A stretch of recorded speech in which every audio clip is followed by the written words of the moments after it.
Го поздравувам во студиово на линковска, односно зумовска врска, нашиот историчар Александар Литовски. Добро утро, Литовски од Битола. Добро утро.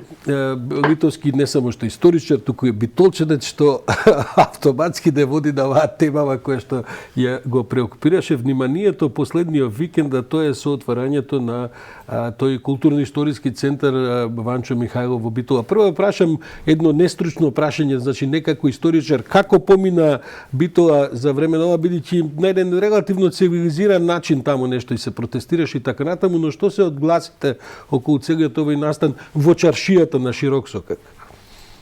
Добро, тоа се осети најпрво добро утро или добар ден, како било. Благодарам на поканата. Значи, цел настан помина со големо полициско обезбедување, релативно мирно по цела ситуација беше.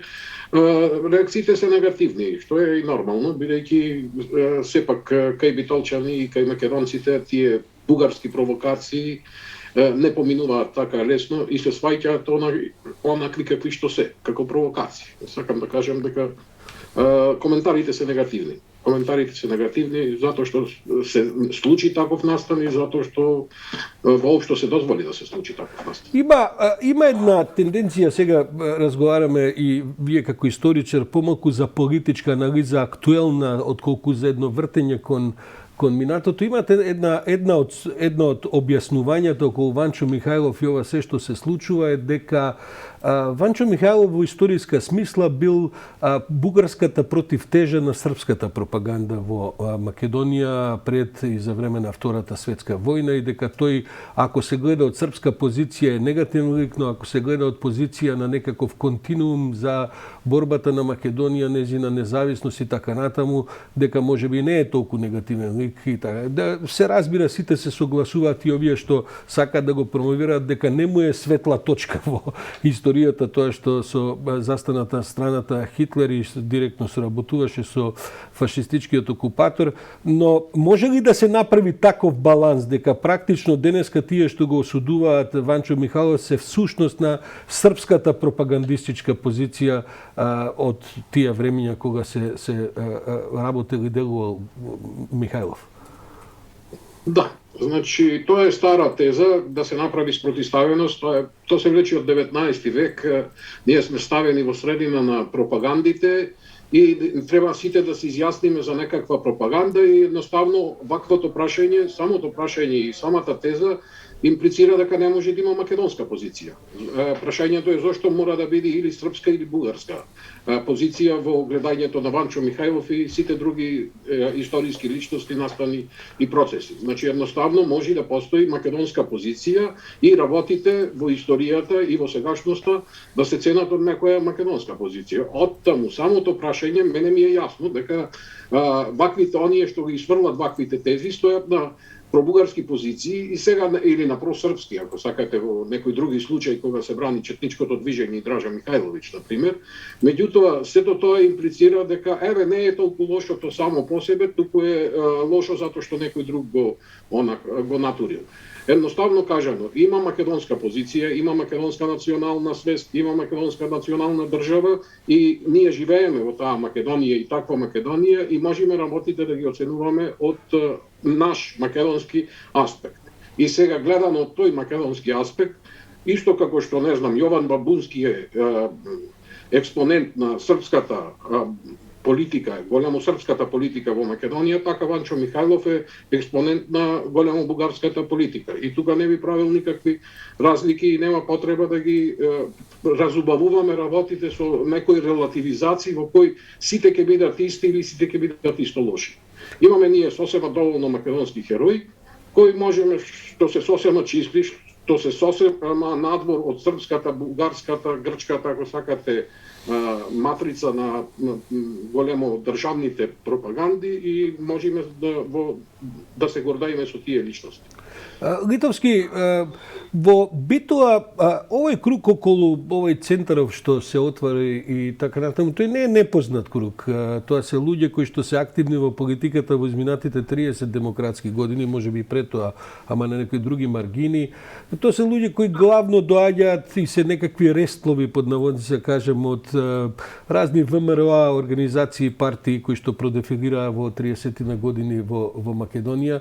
Таму има и неколку, хајде сега да не ги именувам, ама стари провокатори во оваа смисла, мислам, тоа не е ништо ново. Ние со нив како политичка сцена сме се сретнувале порано и така натаму. Прашањето ми е колку е таа, како да кажем, една оригинерна идеја во самата битога, и тоа стварно ќе заживее ли тој клуб со вакво име, ќе има ли привлечна моќ, или само да се направи провокација, па на крајот на криштата ништо потоа не е важно. И следното што сакам да ве прашаме, па ако не беше Ванчо Михајлов, има ли други ликови со кои можеше да се накити тој центар и навистина да заживее како мост за соработка, што би рекол Петков, помеѓу Македонија и Бугарија? Значи, да, во право сте, ликовите што го отварат сегашниот клуб Ванчо Михајлов ВМРО, воопшто не се нови, воопшто не се непознати нити во Битола, нити во македонската политичка сцена, како што кажавте. Тие беа дел од некогашното здружение Тодор Александров.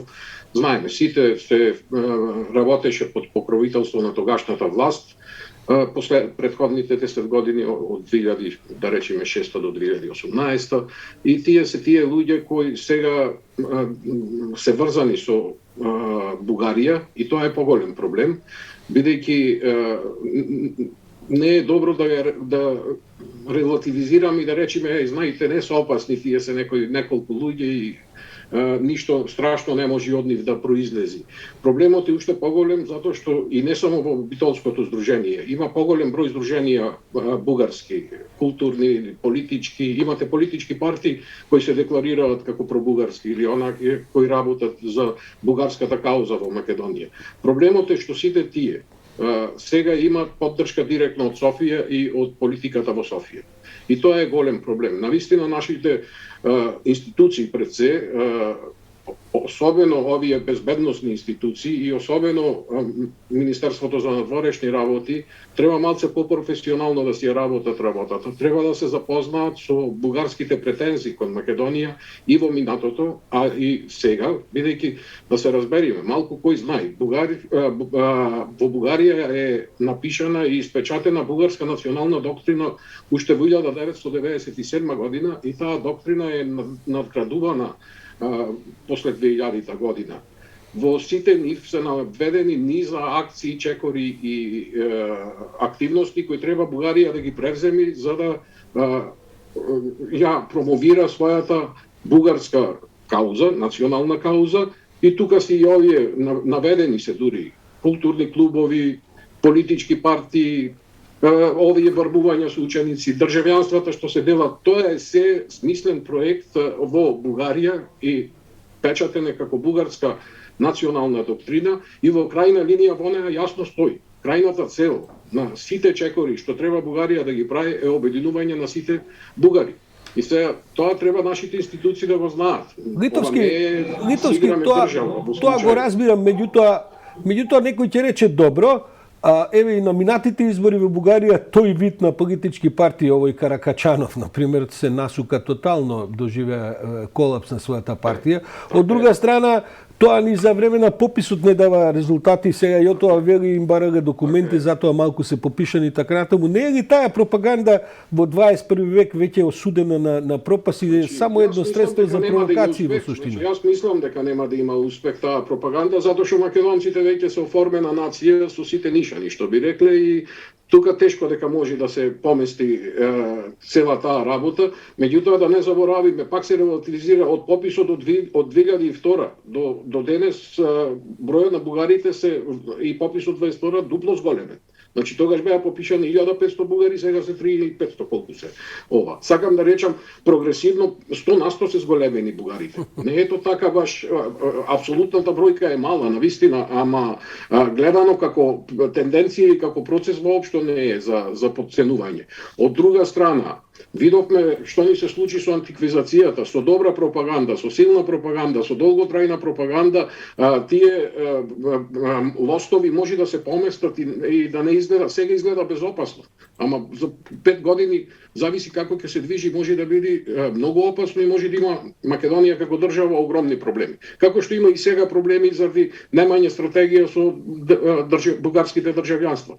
Македонија никогаш не застана да направи контрстратегија на делење на државјанствата Бугарија, па сега ги вадат во Брисел, бугарската дипломатија ги вади во Брисел како аргумент за правата на бугарите во Македонија.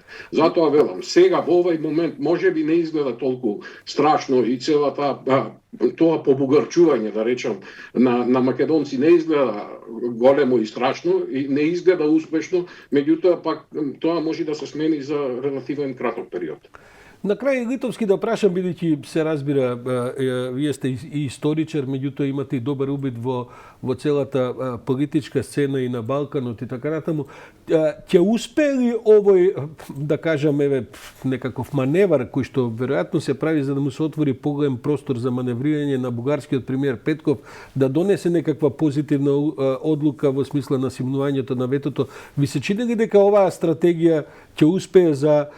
Со други зборови, сакам да ве прашам, има ли простор за преговори во Бугарија помеѓу таа една модерна линија и оваа една националистичка, каракачановска и така натаму една ситуација во која не стои само Каракачанов, стои од председател од бугарски па надоле. Има ли простор за договор помеѓу тоа за да падне ветото или е сето ова само инвестиција во празно, што би се рекло во политичка смисла? Да, мислам дека во Бугарија нема нити расположение, нити сили политички што би застанале за компромис некаков со Македонија и да се тргне ветото за Европска унија. Мислам дека се држат нова бугарска национална доктрина што ја споменувам и тоа се гледа, од сите чекори гледат, секој Јотова или некој друг целосно ги сечи можностите за преговори, а тоа не се случајни личности, се тие владеачки личности во Бугарија и мислам дека Бугарија оди кон и ќе бара капитулација. Јас си кажав во едно интервју друго, бара капитулација на Македонија целосна, прифаќање на бугарски историски наратив, прифаќање дека македонците се одродени бугари преку српската пропаганда и преку Тито и мислам дека во крајна линија чекорите може да бидат различни, може да има мали отстапувања, големи отстапувања, меѓутоа во крајна линија се сведува на тоа ние да се откажеме од самите себе, што во сегашни услови, во сегашна ситуација едноставно и не може. Александар Литовски, историчар и битолчанец. Утринава го вклучивме од Битола. Благодарам. Следниот пат кога ќе бидете во Скопје се гледаме и во нашето студио. Благодарам.